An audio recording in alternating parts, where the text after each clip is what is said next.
Hello students, this video is for the chapter Control and Coordination, and in this chapter we will be studying the various aspects of how our body is controlled and how the various systems coordinate with each other for the proper functioning of the various organs of our body.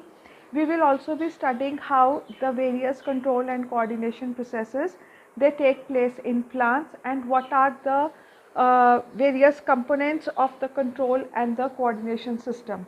So the various organs they work together in the body of an organism and to give us a proper reaction to every change that takes place around us is called as coordination.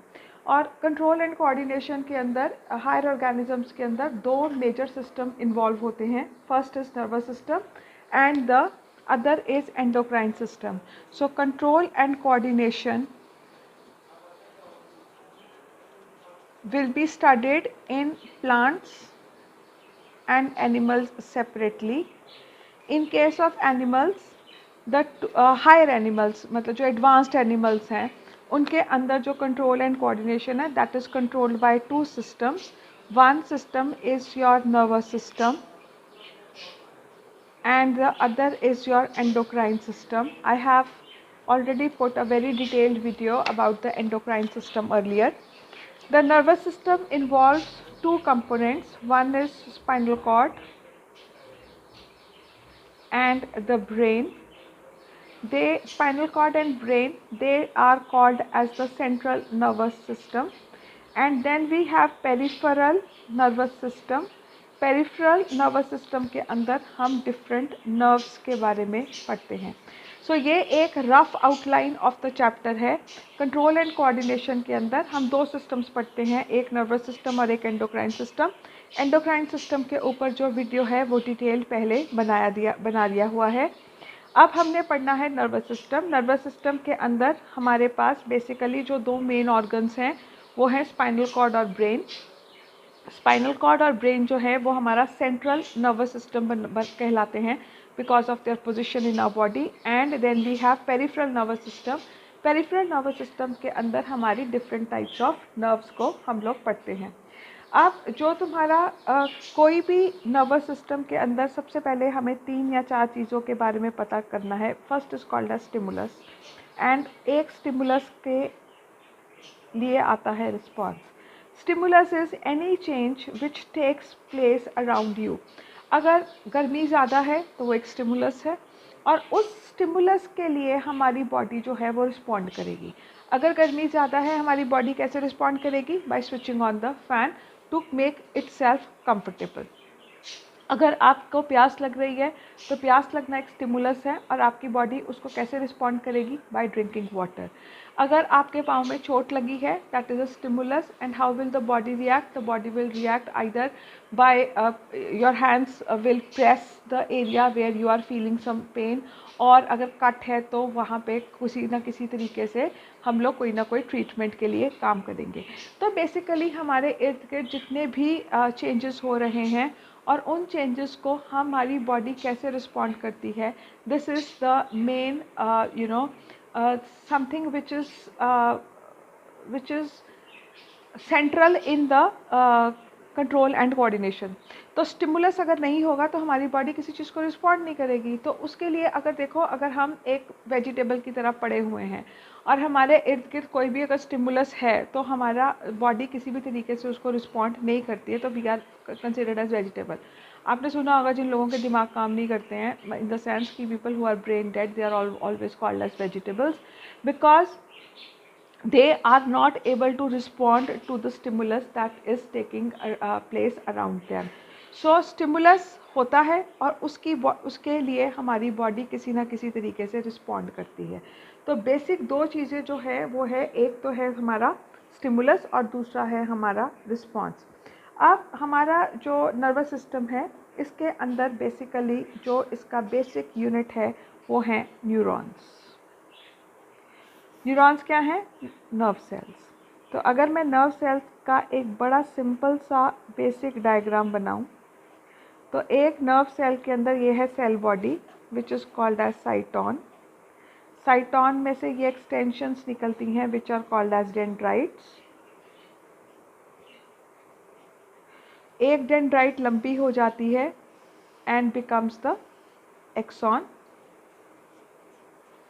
और axon जहाँ ख़त्म होता है वहाँ पर आपकी होती है टर्मिनल एंडिंग्स।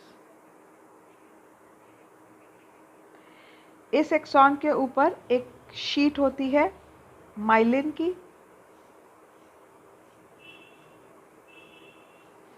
तो इसको हम बोलते हैं माइलिन शीट। कुछ पॉइंट्स पे जाके ये शीट नहीं होती है, इस पॉइंट पे this point is called as node of Ranvier. ठीक है, तो एक न्यूरॉन का बेसिक स्ट्रक्चर ये है, ये आपने 10th क्लास में भी किया था। अब यही न्यूरॉन जो है वो हमारा बेसिक यूनिट है ऑफ द नर्वस सिस्टम। तो हमारे नर्वस सिस्टम के अंदर the nervous system is composed of special cells which are called as neurons, and इन न्यूरॉन्स में हम लोग इलेक्ट्रिक सिग्नल्स एक जगह से दूसरी जगह तक भेजते हैं। The sending of electric signals is called as nerve impulses. तो आपके दिमाग के अंदर स्टिमुलस, रिस्पॉन्स, नर्व इम्पल्सेस, ये जो वर्ड्स हैं ये बिल्कुल क्लियर होना चाहिए अगर हमने मतलब इस चैप्टर को अच्छे से समझना है। ठीक है, उसके बाद जो तुम्हारा एंडोक्राइन सिस्टम है उसके अंदर हमारे हार्मोन्स आते हैं और हमारे एंडोक्राइन ग्लैंड्स आते हैं। तो सबसे पहले हम पढ़ेंगे about the nervous system in animals. ठीक है, सो जो तुम्हारे न्यूरॉन्स है उसका स्ट्रक्चर समझने के बाद अब हम आराम से बोल सकते हैं कि neurons are the structural and the functional units of our nervous system. ठीक है, अब स्ट्रक्चर ऑफ न्यूरॉन को अगर हम दोबारा से बनाएं, because it is very important to understand the basic, वो ये है हमारी डेंड्राइट्स।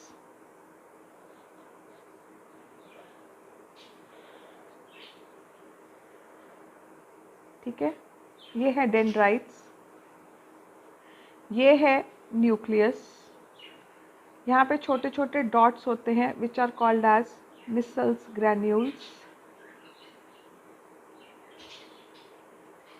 ये हैं आपके डेंड्राइट्स। ये पूरा जो सेल बॉडी होती है this is called as cyton, और ये लंबी सी जो एक प्रोजेक्शन होती है या स्टेम होती है this is called as axon. इसके ऊपर एक कवरिंग है माइलिन की, और कुछ पॉइंट्स पे जो कवरिंग है वो नहीं होती है।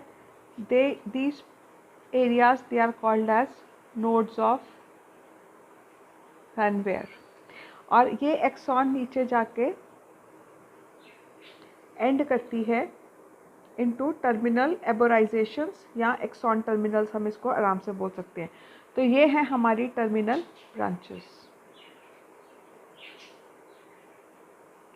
Now first, before we proceed to the factor, let us take a daily life example and try to understand how things work.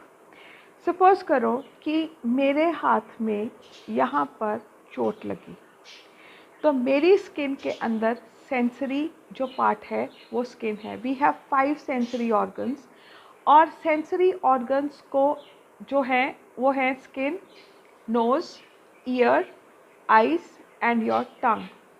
जो नोज़ है उसके अंदर पाए जाने वाले जो न्यूरॉन्स हैं या नर्व सेल्स हैं उनको हम बोलते हैं ऑल्फैक्टरी न्यूरॉन्स। टंग के ऊपर जो न्यूरॉन्स पाए जाते हैं उनको हम बोलते हैं गस्टेटरी न्यूरॉन्स। स्किन के अंदर हैं हमारे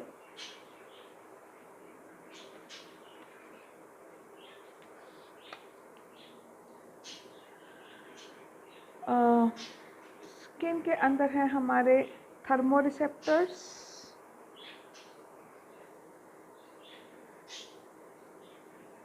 ठीक है। ईयर्स के अंदर हैं हमारे फोनोरिसेप्टर्स, ठीक है। टेस्ट के लिए हैं गस्टेटो, नोज़ के हैं हमारे ऑल्फैक्टरी वो, और टच के लिए हम ये भी बोल सकते हैं, केवल स्किन के अंदर हम ये भी बोल सकते हैं टैंगो रिसेप्टर्स होते हैं। तो ये डिफरेंट डिफरेंट न्यूरॉन्स के नाम हैं, और आपके जो न्यूरॉन्स के नाम सेंसरी न्यूरॉन्स के नाम हैं, ठीक है। अब ये सेंस ऑर्गन्स में पाए जाते हैं, इसलिए हम इनको सेंसरी न्यूरॉन्स बोलते हैं। अब होता क्या है कि मेरे हाथ के अंदर पाया जाने वाला, अगर मेरे को यहाँ पर सपोज़ करो गर्म चाय का, मतलब किसी चीज़ गर्म चीज़ को मैं टच करती हूँ, तो बिल्कुल मेरी स्किन के अंदर ये वाले न्यूरॉन्स पाए जाते हैं। इन न्यूरॉन्स का ये जो डेंड्राइट्स होती हैं वो स्किन के साथ में अटैच्ड होती हैं, और जैसे ही यहाँ पर कोई चीज़ गर्म लगती है या कोई कट लगता है या कुछ भी यहाँ पर कोल्ड लगता है, कोई भी स्टिमुलस आता है, बेसिकली कोई भी चेंज अगर स्किन को फील होता है, तो यहाँ पर रखे हुए जो सेंसरी न्यूरॉन्स की ये जो डेंड्राइट्स हैं, इनके अंदर इलेक्ट्रिकल चेंजेस हो जाते हैं। इलेक्ट्रिकल चेंजेस कैसे होते हैं कि इनके इर्द गिर्द आयंस पाए जाते हैं। That's a very complex process which is studied in higher classes. आपको सिर्फ इतना समझना है कि जब भी कोई स्टिमुलस होता है तो डेंड्राइट्स के अंदर कुछ इलेक्ट्रिकल चेंजेस होते हैं, और इलेक्ट्रिकल चेंजेस होने की वजह से यहाँ पर एक नर्व इम्पल्स जनरेट होती है। अब ये जो नर्व इम्पल्स है यहाँ से जनरेट होकर वो यहाँ से आएगी साइटॉन में, साइटॉन से वो आएगी एक्सॉन में, एक्सॉन से वो आ जाएगी टर्मिनल एंडिंग्स पे। अब जहाँ पर टर्मिनल एंडिंग्स हैं, अब सपोज़ करो ये एक न्यूरॉन है और इसकी टर्मिनल एंडिंग्स के आगे एक और न्यूरॉन जो है वो, ये मैं बड़ा रफ सा डायग्राम बना रही हूँ, इसके साथ में जुड़ा हुआ होता है। अब इसकी जो डेंड्राइट्स हैं और ये जो हैं, ये इसके साथ बिल्कुल जुड़ी नहीं होती है, बट इनके बीच में एक छोटा सा स्पेस होती है, and this is called as synapse. इसके बारे में हम आगे जाके पढ़ेंगे। तो यहाँ से जो नर्व इम्पल्स है वो यहाँ पर ट्रांसफ़र होती है, फिर नर्व इम्पल्स दोबारा ट्रैवल करती है, यहाँ पहुँचती है, यहाँ एक और आपका न्यूरॉन बैठा है, और वो न्यूरॉन, तो नर्व इम्पल्स जो है one neuron to second neuron जो है वो ट्रांसपोर्ट होती जाती है। एक चीज़ आप हमेशा याद रखना, the transmission is always from cyton to nerve endings, it is never from terminal endings to cyton, क्योंकि ये एक वन वे प्रोसेस है। क्योंकि जो ट्रांसमिशन होना है वो हमेशा टर्मिनल एंडिंग से डेंड्राइट में होगा। जो डेंड्राइट्स हैं वो यहाँ पर नहीं कर पाएंगे। क्यों? जब हम इसका स्ट्रक्चर आगे जाके साइनैप्स का करेंगे तो आपको ये बात समझ आ जाएगी। So the transmission keeps on taking place, और ये पूरी बॉडी के अंदर हमारी जो नर्व्स हैं वो चलती हैं, and then they go to the brain. Brain के अंदर जाके इन नर्व इम्पल्सेस को जो ब्रेन है वो इंटरप्रेट करता है कि ओके यहाँ पर कोई चीज़ गर्म है या यहाँ पर कट लग गया है। अब ब्रेन उन चीज़ों को इंटरप्रेट करने के बाद एक और तरीके के न्यूरॉन्स होते हैं, उनकी मदद से हमारी मसल्स तक एक मैसेज पहुंचाता है, और वो मसल्स को ये डायरेक्ट करता है कि आपने अब किस प्रकार का एक्शन लेना है। तो अगर कोई चीज़ गर्म लगी है तो हम अपना हाथ पीछे कर लेते हैं, या अगर कट लग गया या दर्द हो रही है तो हम यहाँ पर इस तरीके से मलना शुरू हो जाते हैं। तो उसके लिए मेरे इस हाथ को एक मैसेज आता है कि okay start rubbing this area so that the blood circulation in this area increases, और जो पेन है या जो दर्द है वो सबसाइड कर जाए। और अगर यहाँ पे कट लगा है तो मेरे इस हाथ को या मेरा ब्रेन मेरी पूरी बॉडी को ये एक मैसेज देगा कि go and get a bandaid and apply here, या यहाँ पर पट्टी लगा लो। तो बेसिकली एक कट ने एक नर्व इम्पल्स को जनरेट किया, वो नर्व इम्पल्स एक लाइन में लगे हुए न्यूरॉन्स से एक से दूसरे में ट्रांसफ़र करती हुई दिमाग तक पहुंचती है। ब्रेन उन इम्पल्सेस को इंटरप्रेट करता है, और फिर एक और तरीके के न्यूरॉन्स की मदद से वो, मतलब होते ऐसे ही हैं लेकिन पाथ अलग होता है, रास्ता अलग होता है। तो ये वन वे ट्रैफिक है, एक तरफ से मैसेज जाएगा, यहाँ पर अगर ब्रेन इंटरप्रेट करता है तो ब्रेन फिर दूसरे रास्ते से मैसेज को उस मसल तक पहुँचाएगा या बॉडी के उस पार्ट तक पहुँचाएगा जिसको कि एक्शन लेना है। जैसे कि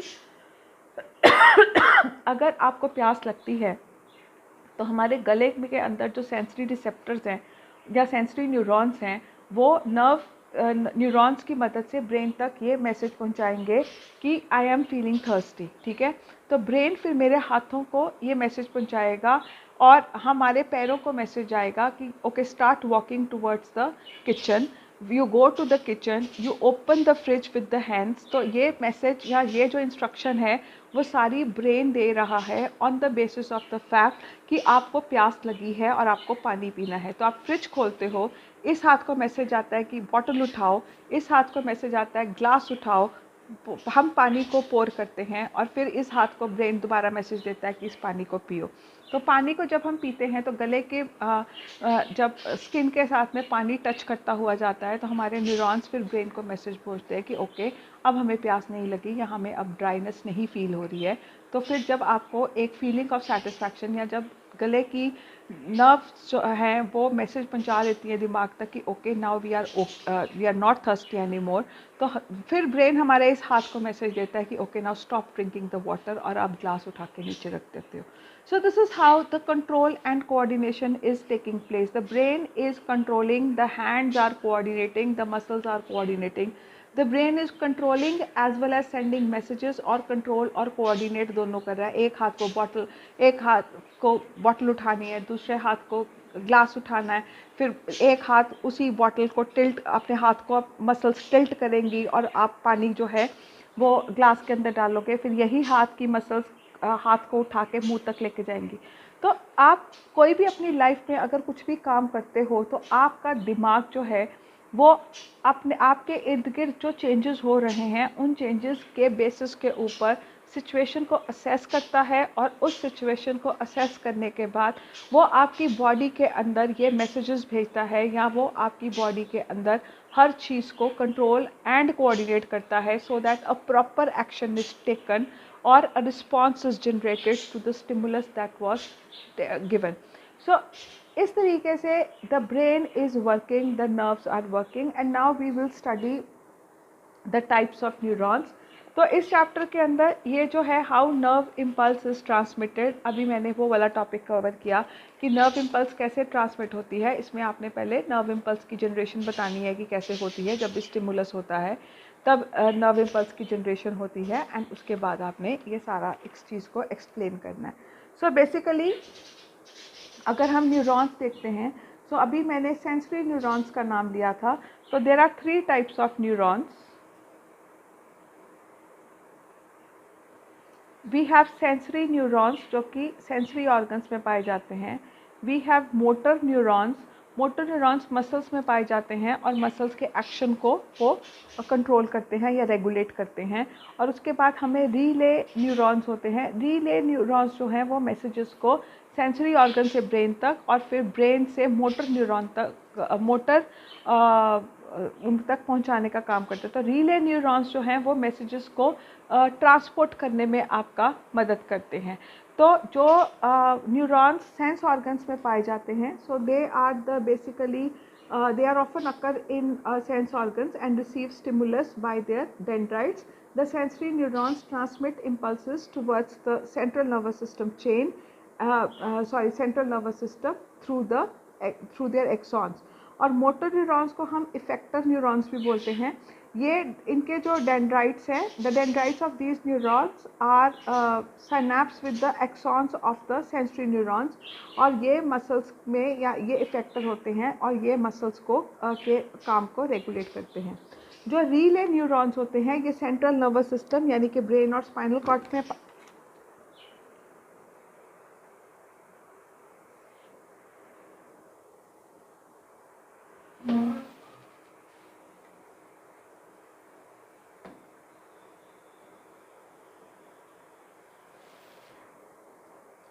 जो रीले न्यूरॉन्स होते हैं ये basically they are found in the central nervous system.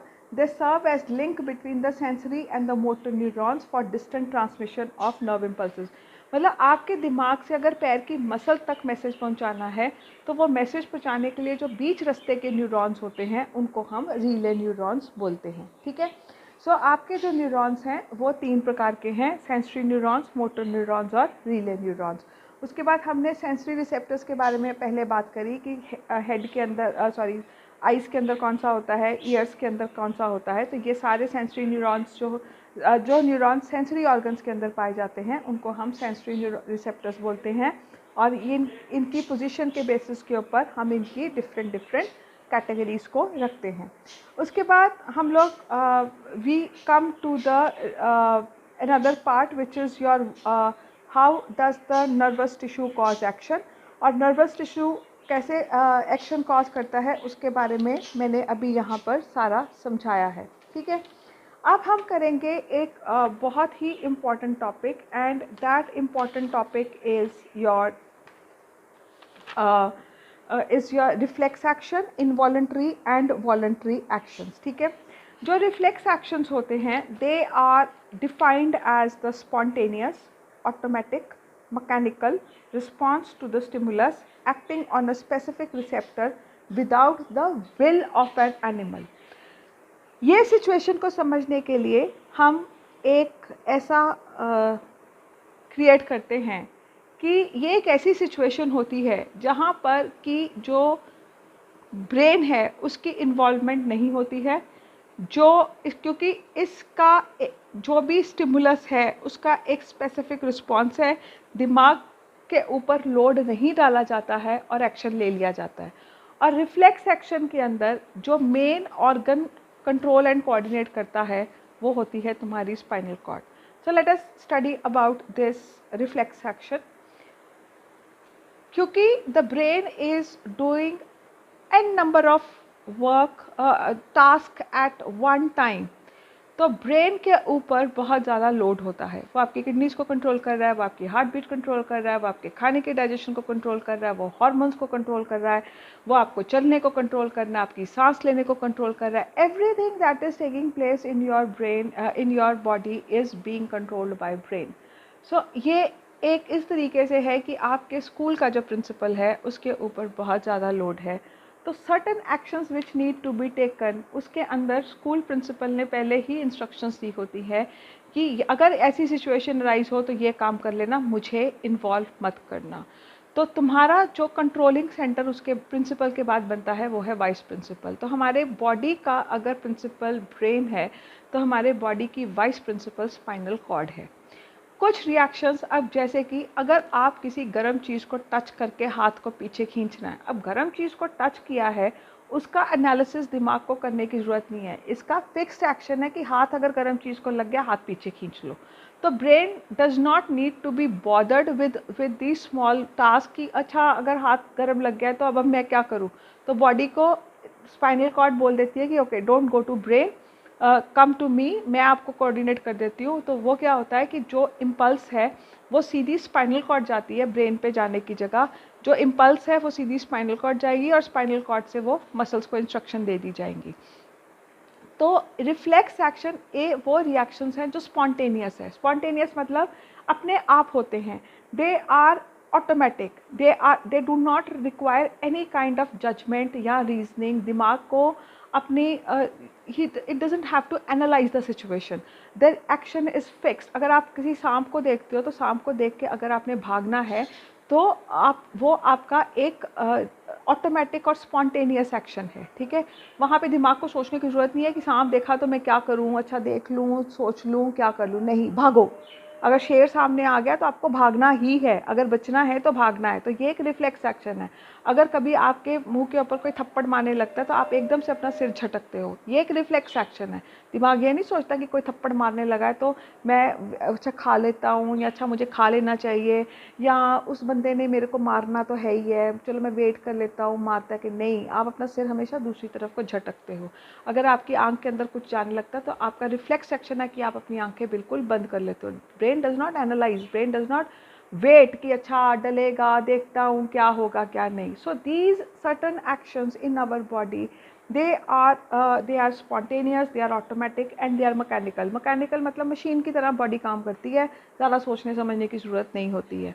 तो ये जो रिफ्लेक्स एक्शन होता है, this is a spontaneous automatic mechanical response to a stimulus acting on specific receptor without the will of animal. will of the animal का मतलब है कि दिमाग का कोई सोचने समझने का इसमें कोई भी रोल नहीं है, जो ब्रेन है वो अपने हिसाब से काम करता है। तो अब ये जो रिफ्लेक्स एक्शन है इसमें अगर आपका बुक के अंदर एक पैराग्राफ दिया हुआ है कि बहुत सारी जो प्रोसेसेस हैं उसके अंदर जो कोऑर्डिनेशन है वो इतनी ज़रूरत नहीं होती है। तो अगर ये आपका हाथ है, ठीक है, and if it is touching a hot glass, ठीक है। तो यहाँ से जो आपका न्यूरॉन है वो मैसेज यहाँ से यहाँ जाएगा। अब ये मैसेज ब्रेन में ना जाकर हम स्पाइनल कॉर्ड को इस तरीके से बनाते हैं। ये आपका स्पाइनल कॉर्ड है और ये आपके वर्टिब्रा है। तो ये मैसेज सीधा कहाँ जाएगा? स्पाइनल कॉर्ड में। स्पाइनल कॉर्ड से ये मैसेज कहाँ जाएगा? आपकी बाजुओं की मसल्स में। तो अगर हम इसको देखें तो ये message is not going to the brain, it is going to your वो। अगर मैं इसको कंप्लीट सिस्टम को बनाऊं तो इस कंप्लीट सिस्टम को बनाने के लिए हम थोड़ा सा उल्टा फ्लो शीट बनाएंगे।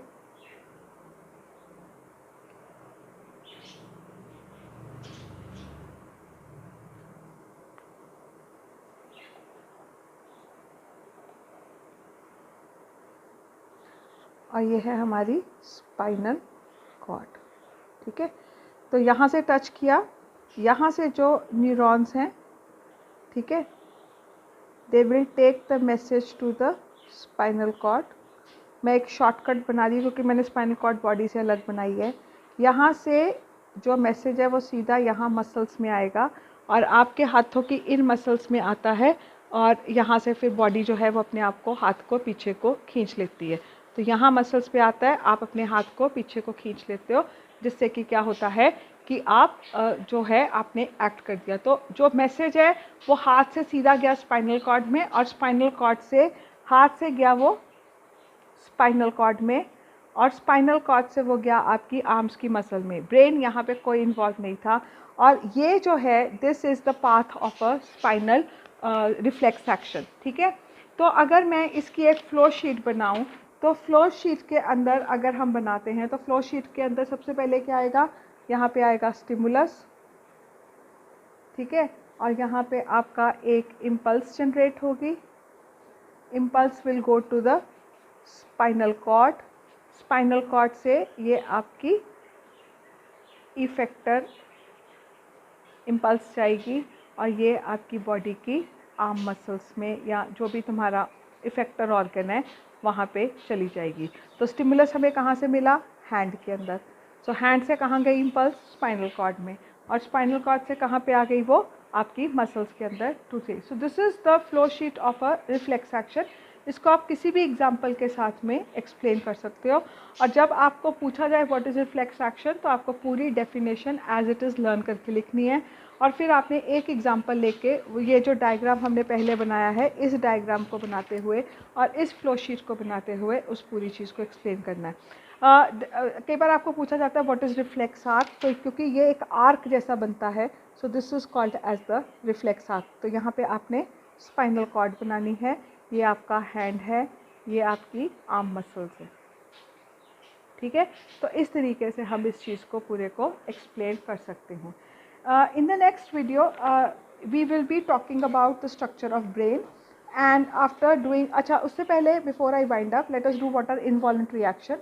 Involuntary actions are also actions which are performed by the animal without its will और ये भी ऑटोमेटिक होते हैं और एनिमल की इसके अंदर कोई चॉइस नहीं होती है, ठीक है। Such actions are meant for controlling and coordinating the function of internal organs. Involuntary actions में नॉर्मली इंटरनल ऑर्गन्स का इन्वॉल्वमेंट होता है। तो रिफ्लेक्स एक्शन जो है वो एक्सटर्नल स्टिमुलस के लिए आपका रिस्पॉन्स है जहाँ पर कि ब्रेन की इन्वॉल्वमेंट नहीं है। लेकिन इनवॉलंटरी एक्शन में ब्रेन की इन्वॉल्वमेंट होती है but they are not controlled by the stimulus. वो जैसा है उसी हिसाब से उन्होंने, जैसे beating of heart is an involuntary action, digestion of food is an involuntary action which is going to take place whether you want और you don't want. आप ये नहीं कह सकते कि अच्छा अभी मैं मार्केट जा रहा हूँ, अभी मेरा खाना डाइजेस्ट करना बंद कर दो। आप ये नहीं बोल सकते कि अच्छा अभी मेरे को थोड़ी देर सोना, हार्ट प्लीज़ थोड़ी देर बीट करना बंद कर दे। You can not do those. You can not stop your kidneys from filtering the urine at your own will, right. So involuntary action और रिफ्लेक्स आर्क में फ़र्क ये है कि रिफ्लेक्स आर्क एक्सटर्नल स्टिमुलस के लिए आपका रिस्पॉन्स है जहाँ ब्रेन को इन्वॉल्व नहीं किया जाता। इनवॉलंटरी एक्शंस के अंदर ब्रेन की इन्वॉल्वमेंट है लेकिन इनवॉलंटरी एक्शंस के अंदर इंसान अपनी मर्जी से उस चीज़ को कंट्रोल नहीं कर सकता। The person can not control that and सबसे बड़ी बात है, involuntary actions normally involve the internal organs and not the external organ. So maintenance of your blood pressure, heart beat, आपका जब रेस्पिरेशन होती है तो डायफ्राम का ऊपर नीचे जाना, peristaltic movements of your intestine, they are all involuntary actions and they are not under the control of your will. ठीक है. वॉलंटरी एक्शन तो आदमी की अपनी विल में होता है. मेरा मन है तो मैं हाथ उठाऊंगी, अगर मेरा मन है तो मैं हाथ नहीं उठाऊंगी, अगर मेरा मन है तो मैं लिखूंगी, अगर मेरा मन नहीं है तो मैं नहीं लिखूंगी. So you should be clear about the fact कि what is reflex action, what is voluntary action and what is involuntary action.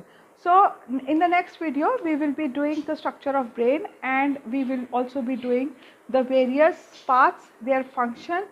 We will also do the working of brain और उसके बाद में we will in the next उसमें we will also try to do the control and coordination in case of plants. Plants के अंदर हमने plant hormones हमने कर लिए हैं. प्लांट हार्मोन्स के अलावा हमें ट्रॉपिज्म्स और नास्टीज करनी है, which I will take up in the next video. Thank you.